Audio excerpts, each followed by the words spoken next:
50 жастағы ұлын тәрбиелеген ана.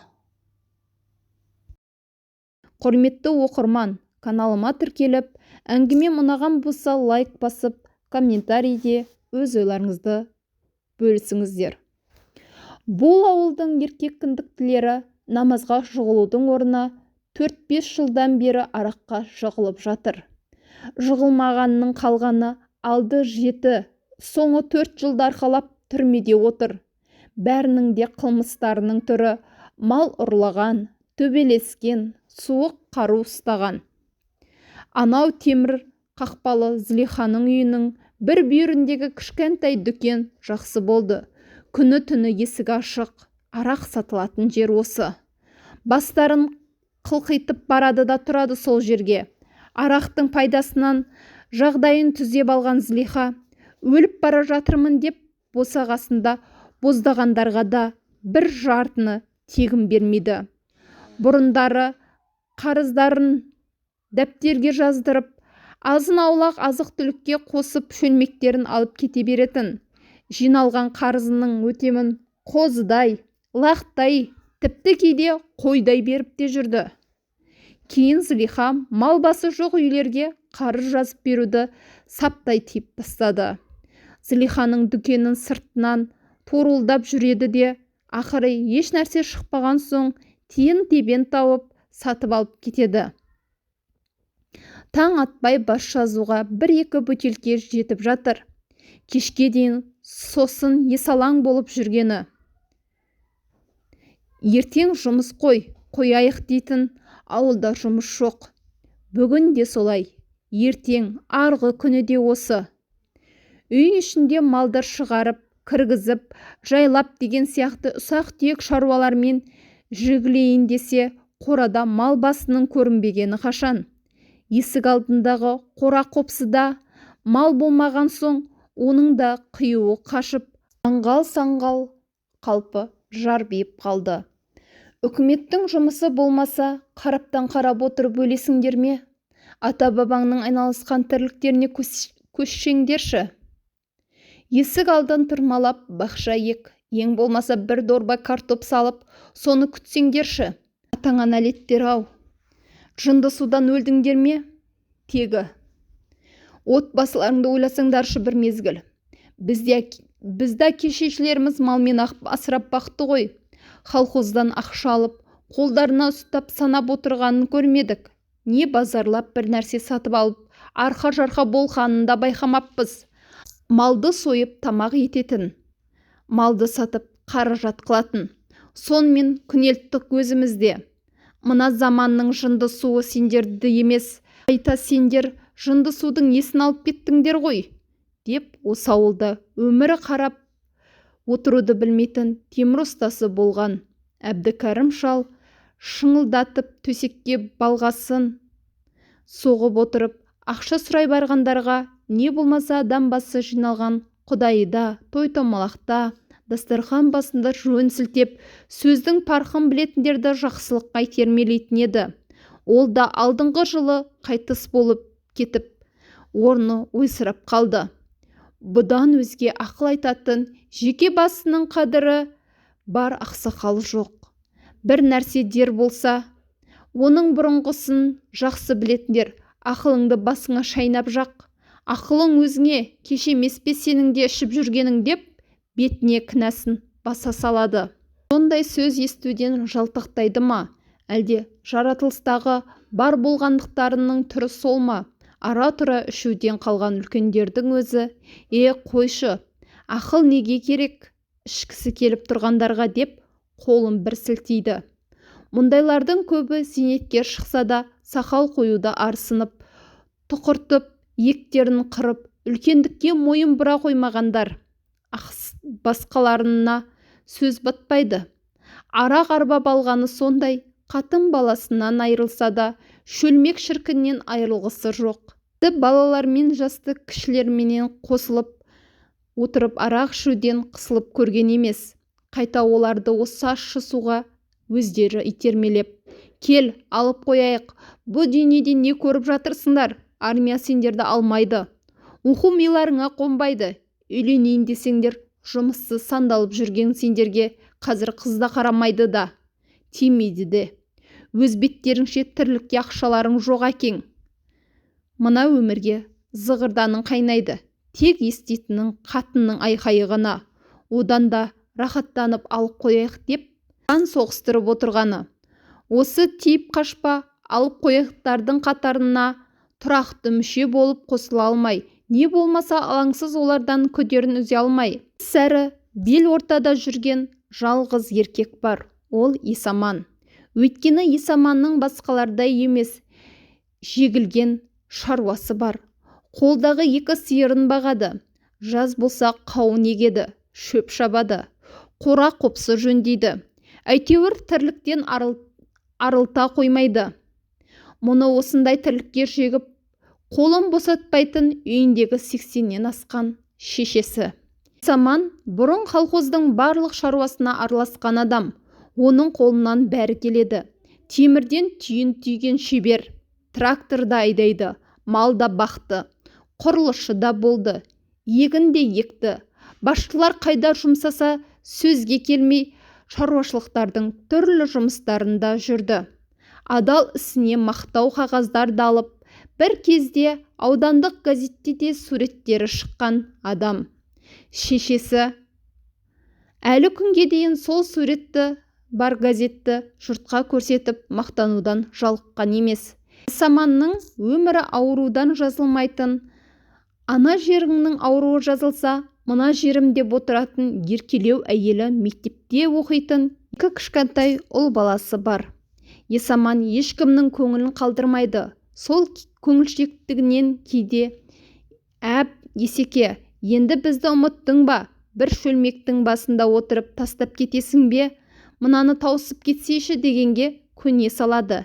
Сүйте тұра таяқ ұстамаса жүре алмайтын кемпір шешесінен өлердей қорқады. «Алдабай, алып қояйық. Апам осы жаққа кеткенімді білсе, қазір жетіп келеді де бәрімізді қырады» деп компандас болып отырғандарды асықтырады. «Келе берсін, өзіміздің апамыз ғой. Ол кісіні бұлай құшақтап көтереміз де төрге отыра тұр апа дейміз», дейді араларынан біреуі. «Я дерсің, ол кемпір бас көзге қарамай таяқпен салады ғой. Ей құдай, таяғында жаймен ұстап алып, мына жаққа қоя тұрамыз ғой». «Жоқ, үйтуге болмайды. Апам келсе, бәрінен де мен құраймын. Кетем үйге» деп Исаман асығып 1-2 рюмкені соғыстыра, көзін жұмып тартып жібереді де келген ізімен қайта кетеді. Мұны білетін ауылдағылар Исаманның бұл қылығын шешесінен қатты қорқатыны демейді, қатты сыйлағаны дейді. Қалай болғанда да Исаман шешесінің бетіне әлдекімдерше қарсы келіп көрген емес. Елуге жақындап қалса да, балаларының көзінше ұрысып тәрбиелеп отырған шешесіне «Ту, апа-ай, енді қойдым ғой, қойдым, ішпеймін, я бармаймын, я сүйтем, ұрса бермеші енді» деп басын төмен салбыратып отырғаны. Қос қолымен таяғын жерге мығымдап ұстап алған кемпір жерден алып жерге салып ұрсып әбден шаршаған соң «А Құдай, осы жалғыздың басына ми бер, ақыл бер, жындысудан қашық қыл» деп күбірлеп жаратқан иеден жалбарынып көмек сұрап барып басылады. Бұл талай қайталанған үйреншікті жайт. Біреу сөзін сөйлесе жаман атты болып несі бар? Исаманның әйелі күйеуінде шаруасы жоқ. Басқа елдердей өйт, бүйт деп ақыл айтпайды. Қайда жүр деп іздеу салмайды. Кім кездессе де өзінің 99 ауруының жырын жырлап отырғаны. Осы түнімен сол жақ бүйрегімнен де, оң жақ бүйрегімнен де шаншу қадалып, мына жамбарсымда сырқырап, аяғымның табаны тартылып, құмға түссем бе, қайтеменді деп отырғаны.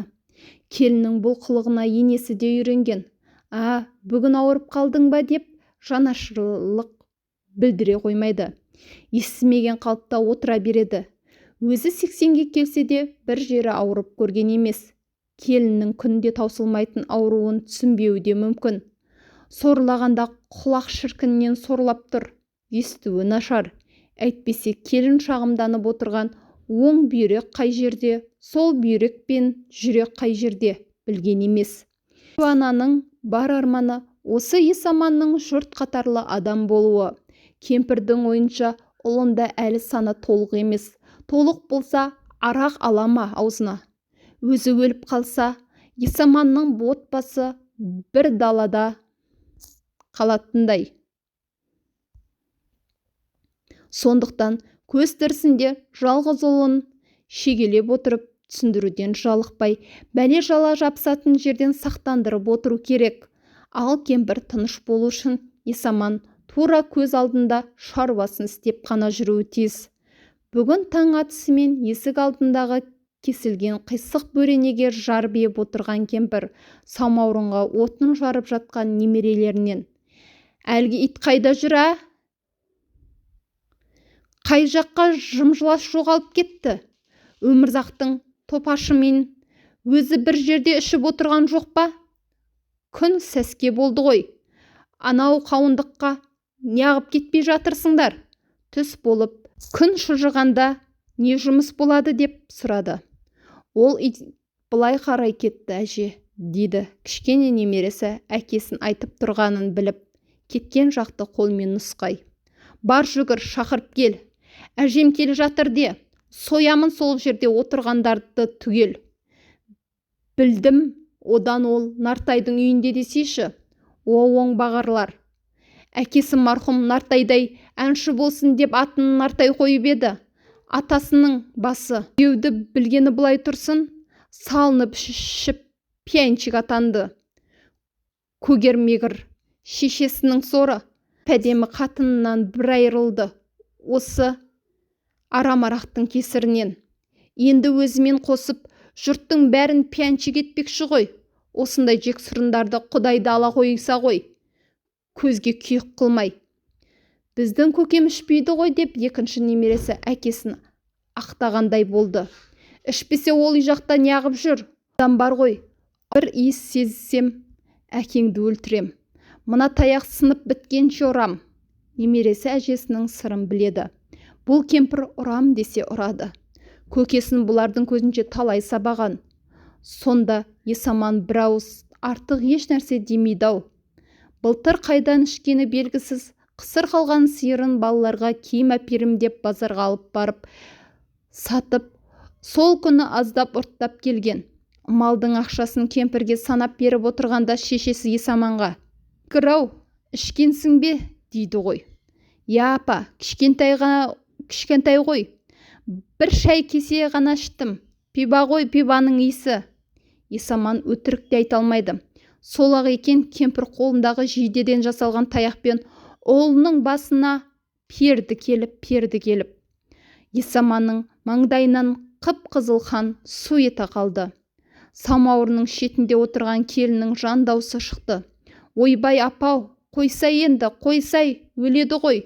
«Өлсе өлсін», кемпір төмпелеп жатыр.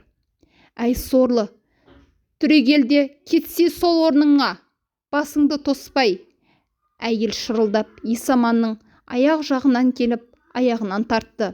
Жүгіріп келген немересінің үлкен әжесінің таяғын ұстап тұрып қалды. «Әже, қойшы енді, көкем өледі ғой». Кемпір қояр емес. «Мен саған ішпе дебем ғой». Есаманның бір кезде даусы шықтау: «Ойбай апа, қойшы енді, басым, ойбай апа, мына басымдай, енді ішпеймін ғой, пиба ғой ішкенім, өллахи, пиба іштім». Баласын ұрамын деп кемпір ентігіп әбден болдырды. Содан соң киер кимес қып аяғына галошын сүйретті де далаға шығып кетті. Есаманды әйелі, балалары ортаға алды.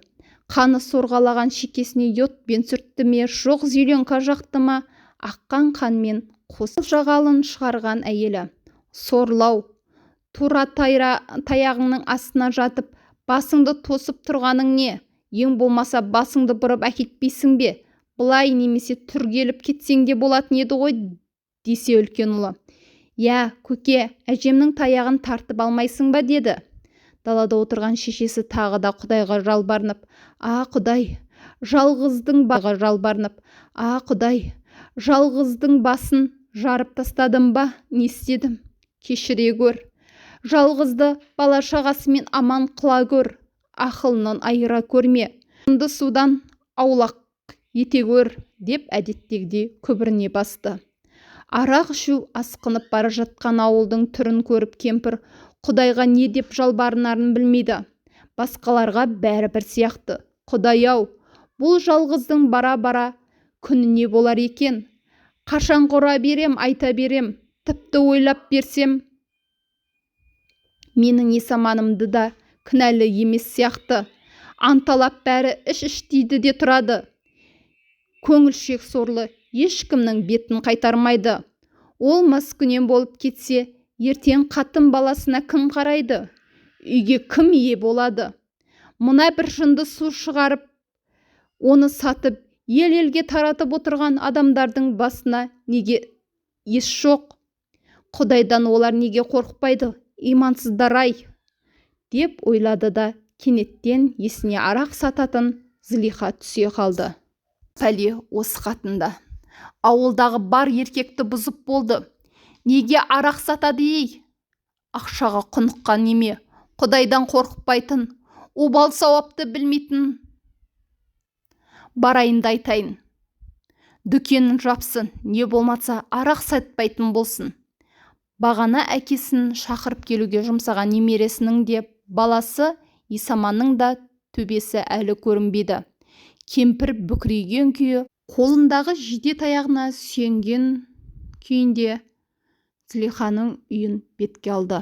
Кемпір үйден шыға бергенде жүрегі қатты-қатты соғып, ентіккендей болған. Өмір ауырып көрмеген, оны елеген жоқ. Жүрісін тоқтатпады. Бір уақыт құлағы шыңылдады. Денесі қара терге түсті. Көз алды кіреу келеніп, дым көрінбегендей болды. Жол жиегіне отыра кетті ентігіп. Уа Алла, ла илаха иллаллах, деп өзінше тілін калимаға келтіріп жатты. Нартайдың үйінен сүріне қабына баласына еріп шыққан Исаман үйіне жетер-жетпесте бір шоғыр адамның жол жиегінде үрпейсіп тұрғанын, жол жиегінде шаңда сұлап жатқан шешесін көргенде тұла бойы мұздап сала берді. Апау, өлме апау, өлме тұра тұршы. Міне мен келдім, Исаманмын ғой, қасында тұрмын апа. Естейсің бе, көзіңді ашшы апа. Апау, түк ішкенім жоқ апа, деді көз жасын көлдете Исаман. Кемпір көзін ашқан жоқ.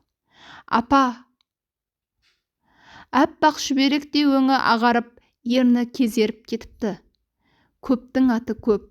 Жиналып кемпірді кенепке салып, көтеріп үйге әкелді. Құлыным, кеш мені. Төргі көрпешеге қойып жатқанда кемпірдің тілі ап-анық қып осыны айтты. Ішпе құлыным, ие бол үйге, сөйтті де жүре берді. Исаман жас емес, 50-ден асып барады. Ішпейді. Шешесіне берген уәдесін берік ұстады. Қазір ауылдағыларға бас болып, қойсаңдаршы осы арақ дегенді. Үкімет ауылға бет бұрып жатыр. Жерге бір нәрсе егіп, оны-мұны тірлік жасаңдар. Отбасыларыңды асырауға тырысыңдар. Өздерің жұмылмасаңдар, ешкім көмек бермейді мына заманда, деп ақыл айтып жүр.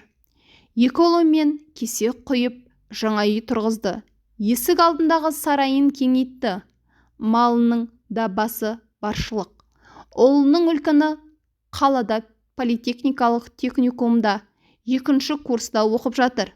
Кішісі қасында, мектепті енді бітіреді. Шаруаға ол да пысық. Исаманның құрдастары қайтсын, шешесінің таяғы өтіп кеткен, енді ол араққа қайтып келмейді деп күлетінді шығарды. Не десе де Исаман арақ дегеннен бойын аулақ ұстайтын болды. Ал кемпірдің жиде таяғын келіні қастерлеп, түкті кілем тұсына жібек бау тағып іліп қойды. Құрметті оқырман, әңгімемді соңына дейін тыңдағандарыңызға үлкен рахмет. Әңгімем ұнаған болса, лайк басып, комментарийде өз ойларыңызды бөлісіңіздер. Өзге де әңгімелерімді каналымнан тыңдай аласыздар. каналыма тіркеліп колокольчикті басып қойыңыздар.